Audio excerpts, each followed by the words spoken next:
Hello प्यारे बच्चों, welcome back on my YouTube channel. और हम पढ़ रहे हैं यहाँ पे कक्षा 8 विषय इंग्लिश। और आज हम लेसन 1 को समझने वाले हैं, यानी कि इसका हिंदी अर्थ करेंगे। अब देखो, जितने बच्चे इस साल कक्षा 8 के एग्जाम देने वाले हैं एमपी बोर्ड के, उन सब के लिए ये चैप्टर बहुत ज़्यादा इंपॉर्टेंट है। यानी कि हम पहले इसका हिंदी अर्थ समझेंगे, उसके बाद क्या करेंगे, हम लोग यहाँ पे इसके क्वेश्चन आंसर भी सॉल्व करेंगे। तो जितने बच्चे इस साल एग्जाम देंगे 2024 के, ठीक है, क्लास 8 वाले, वो सब इस वीडियो को अच्छे से देख लीजिए। तो देखिए क्या है यहाँ पे, देखो पार्ट का नाम है लेसन 1 है, पार्ट का नाम है अनोदर। अनोदर मतलब होता है दूसरा, ठीक है।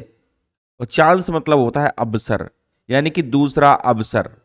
अब देखिए यहाँ पे क्या है, दूसरे अवसर का मतलब ये होता है कि जब भी हम कोई गलती करते हैं, जब भी हम अपने जीवन में क्या करते हैं, कोई गलती करते हैं, मान लो हमसे कोई गलती हो गई, तो हम क्या करेंगे, ये भगवान मुझे अब की बार एक चांस और दे दो।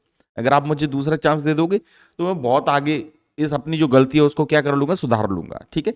तो यहाँ पे यही हम इस पार्ट का अर्थ है। तो देखिए 1 बाई 1 किस तरीके से है, जैसे हम एक एक शब्द को समझेंगे। जैसे हाउ ओफन वी विश, यानी कि कैसे। हाउ मतलब क्या होता है, कैसे। ओफन मतलब होता है अक्सर। हाउ ओफन अक्सर, वी विश हम चाहते हैं। How often we wish for another chance, हम कैसे एक अनोदर चांस चाहते हैं, यानी कि एक अगला अवसर चाहते हैं। To make a fresh beginning, यानी कि एक नई शुरुआत करने के लिए, ठीक है। बिगनिंग मतलब क्या होता है, शुरुआत। ध्यान रखना, बिगनिंग मतलब क्या होगा, शुरुआत, ठीक है। तो ये पहली लाइन समझ में आ गई आपको। How often we wish for another chance to make a fresh beginning, एक नई शुरुआत के लिए कैसे हम नया अवसर चाहते हैं, ठीक है। अ चांस, ये अवसर। To blot out, blot out मतलब होता है मिटाना, ठीक है। अबर मिस्टेक, यानी कि ये जो अवसर है, जो नया अवसर हम भगवान से मांग रहे हैं, ठीक है, जो नया अवसर मांग रहे हैं ना, दूसरा अवसर, ये जो मांग रहे हैं वो क्या कर देगा, हमारी मिस्टेक को क्या कर देगा, ब्लॉट आउट कर देगा, यानी कि मिटा देगा, भुला देगा, ठीक है। एंड चेंज फेलियर, और क्या कर देगा, चेंज माने होता है बदलना, फेलियर मतलब होता है असफलता, ठीक है। हमारे फेलियर को बदल देगा, किस में बदल देगा, बिनिंग में, यानी कि सफलता में बदल देगा। आ गया समझ में आपको, पहले 4 लाइनें समझ में आ गई। तो क्या, हाउ ओपन बी बिस फॉर अनोदर चांस, कैसे हम एक नए अवसर की शुरुआत हमेशा चाहते हैं। To make a fresh beginning, एक नई शुरुआत के लिए, ठीक है। A chance to blot out our mistakes, ठीक है, अपनी गलतियों को मिटाने के लिए। And change failure into winning, और इससे क्या हो जाएगा, हमारा जो फेलियर है, यानी कि जो हमारी असफलता, उसे केस में हम अपनी सफलता में चेंज कर देंगे, ठीक है। अब यहाँ पे 4 लाइनें, अगली 4 लाइनें देखिए क्या है, अगली 4 लाइन है यहाँ पे हमारी। देखिए अगली 4 लाइनों को हम समझेंगे।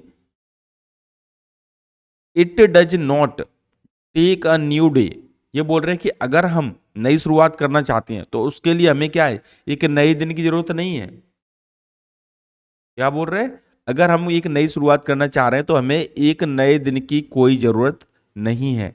तो हमें क्या जरूरत है, to make a brand new start, ठीक है। तो क्या बोल रहे हैं, अगर हम एक नई शुरुआत चाहते हैं तो उसके लिए हमें एक नए दिन की जरूरत नहीं है। तो उसके लिए किसकी जरूरत है, it only takes a deep desire, इसके लिए क्या है, हमारे अंदर डीप डिजायर होना चाहिए। डीप डिजायर मतलब होता है हमारे मन में क्या होना चाहिए, गहरी इच्छा होनी चाहिए।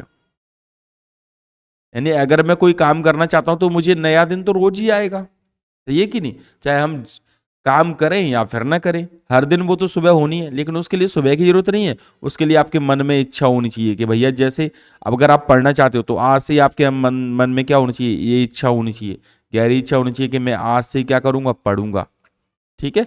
और पढ़ूंगा, जिससे क्या होगा, मैं आगे बढ़ जाऊंगा। समझ में आ गई बात। तो आपके अंदर जब तक गहरी इच्छा नहीं होगी तब तक आप अपनी सफलता प्राप्त नहीं कर पाओगे, ठीक है। To try with all our heart, और हमें अपनी गहरी इच्छा से क्या है, दोबारा से शुरुआत करनी चाहिए। अपने ऑल अवर हार्ट मतलब होता है पूरे दिलो जान से हमको क्या है, मेहनत करनी चाहिए। तो ये है, ठीक है। इसके बाद आता है हमारी अगली 4 लाइनें, क्या है देखो, ये 4 लाइनें अलग अर्थ लेके आती हैं। इसमें क्या है देखो, to live a little better, एक अच्छा जीवन जीने के लिए, ठीक है। बेटर मतलब होता है अच्छा, यानी कि बेहतर हम बोल सकते हैं, ठीक है, यानी अच्छा जीवन जीने के लिए। And to be always forgiving, हमें क्या कर देना चाहिए, लोगों को क्षमा कर देना चाहिए, ठीक है, जिनसे अगर किसी और से गलती हो गई है तो हमें उससे क्या कर देना चाहिए, क्षमा कर देना चाहिए। And to add a little sunshine, तो हम क्या कर सकते हैं, उसके जीवन में क्या कर सकते हैं, एक छोटी सी रोशनी जोड़ सकते हैं। ठीक है, to the world in which we are living, अगर हम दूसरों को क्या कर देंगे, माफ कर देंगे, तो क्या है, सब लोग खुश रहेंगे आपस में। तो इस तरीके से हम सभी क्या है, आपस में खुश रहेंगे। ठीक है, उसके बाद हमारा अगली अगली लाइन, 4 लाइनें आती हैं, वो क्या है देखो। So never give up in despair, तो इसलिए बोल रहे हैं कि इसीलिए never give up, give up माने होता है हार मानना। गिव अप मतलब क्या होता है, हार मानना। तो क्या बोल रहा है, सो नेवर गिव अप, तो हमें कभी हार नहीं माननी है। इन डिस्पेयर, डिस्पेयर मतलब निराशा। ठीक है, निराशा में हमें कभी भी हार नहीं माननी है। ठीक है, एंड थिंक, और सोचिए, यू आर थ्रो। ठीक है, यहां तक क्लियर होगा। For there's always a tomorrow, और हमें यह सोचना है कि हमेशा क्या होती है, एक नई सुबह होती है, हर दिन एक नया कल आता है। And the hope for starting a new, और हमेशा ये सोचना है कि हमको नए दिन की शुरुआत फिर से करनी है, तो हमें असफलताओं से घबराना नहीं है। ठीक है, तो हेलन स्टेनर राइस ने ये कविता लिखी थी। तो आई होप आप लोग को ये वीडियो पसंद आया होगा। क्लास 8 वाले बच्चों को अगर ये वीडियो पसंद आ गया तो प्लीज़ वीडियो को लाइक कर दीजिए। अगले वीडियो के अंदर हम लोग करेंगे क्वेश्चन आंसर, तो इस वीडियो को लाइक कर दीजिए, चैनल पे जुड़ जाइए, जिससे मैं आपको बोर्ड एग्जाम की तैयारी करा दूँ। तो चलिए मिलते हैं नई वीडियो के साथ, तब तक